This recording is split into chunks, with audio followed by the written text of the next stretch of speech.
Como se chama? Marcos Roberto Santos. E qual é a sua história? Bom, eu sou cirurgião cardiovascular, tá? Tenho 10 anos de profissão, titulado da sociedade e vivi a minha vida até um ano atrás, vivendo a minha vida normalmente, né? Acreditando na ciência, estudava bastante, estudo ainda, certo? Só que eu sempre acreditei na medicina, acreditei nas ciências. Aconteceu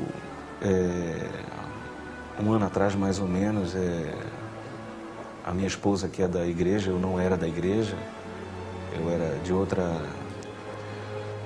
outra religião, né, vamos dizer assim, e a minha esposa já começava a me levar para a igreja, muito contrariado, né, e eu começava a buscar esse Deus, né, dentro da igreja.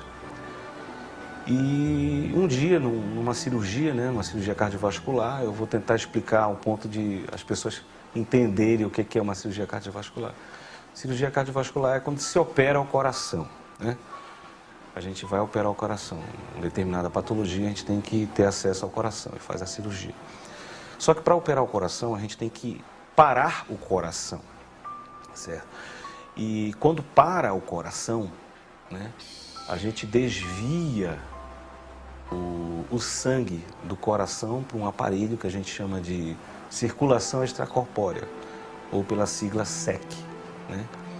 E durante esse procedimento, o coração fica parado, a gente opera o coração.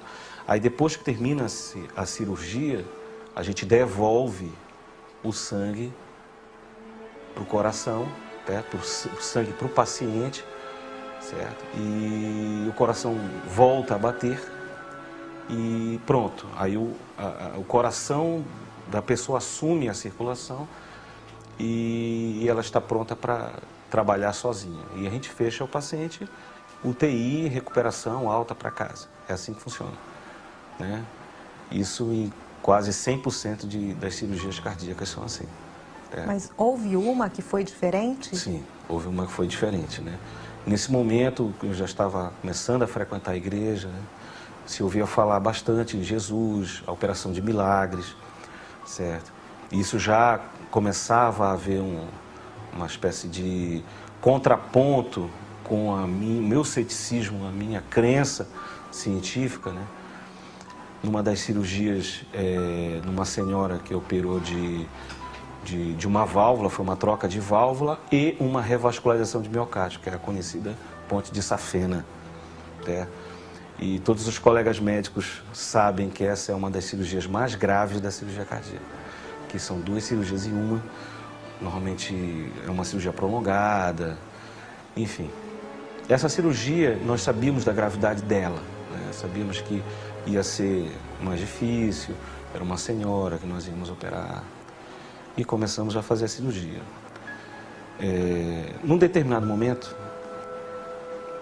depois da cirurgia ter terminado, assim, de ter feito as pontes e trocado a válvula, nós quisemos sair dessa tal circulação extracorpórea, ou seja, devolver o sangue para o paciente e fazer o coração bater. Só que o coração não batia, né? O coração batia debilmente, que a troco, vamos dizer assim, a curto modo não batia o coração, né? Ou seja, não havia contratilidade, não havia contratilidade efetiva. A paciente jamais, o coração da paciente não ia assumir aquela circulação em momento algum. E as horas foram se passando, né? 1, 2, 3 horas, a equipe já estava cansada, certo? E nós já estávamos pensando no pior.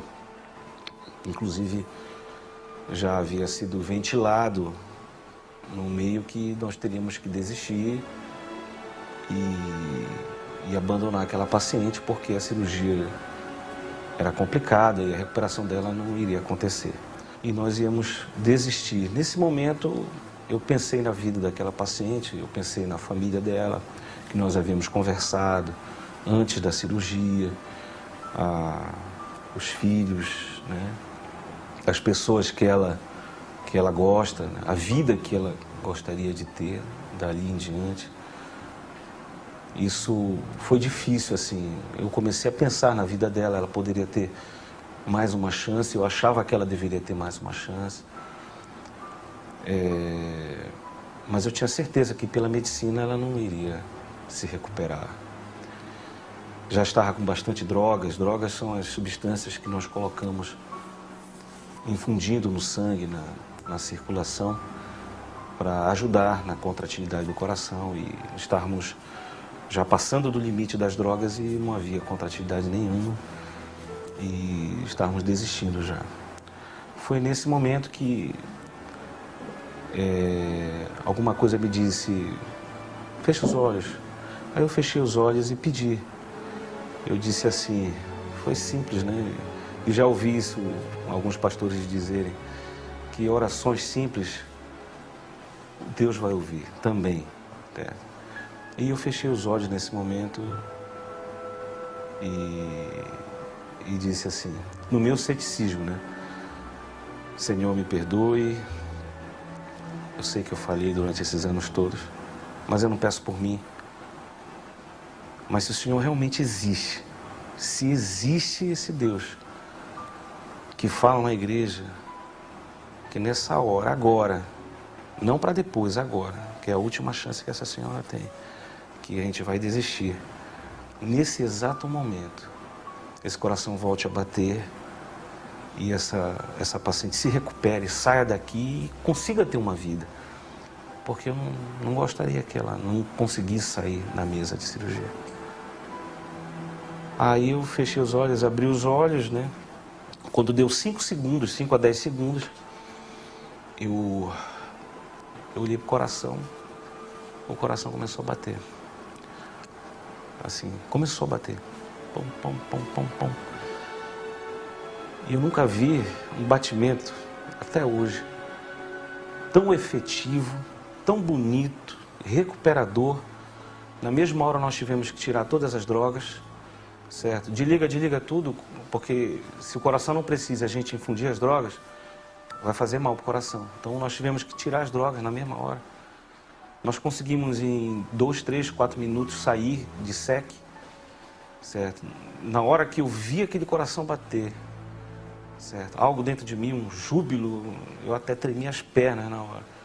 Porque isso poderia, se fosse coincidência, poderia ter acontecido, mas não aconteceu. E no momento do desafio, no momento da conversa com Deus, certo? No momento que eu pedi a presença dele, ele apareceu. E a paciente saiu bem, muito bem. O coração ficou bem, ficou ótimo, excelente, certo? Ou seja, a presença de Deus, foi nesse momento que eu me converti, no momento da presença de Deus, junto com a ciência, porque a ciência tinha acabado ali. A partir dali, se acontecesse alguma coisa, era um milagre. Hoje o senhor acredita em milagres? Com certeza. Hoje eu acredito em milagres. Eu falo esse testemunho, não falo... Eu falo para todos, mas em específico para os colegas médicos. Certo? Acreditem. Acreditem, Jesus existe e Ele está vivo.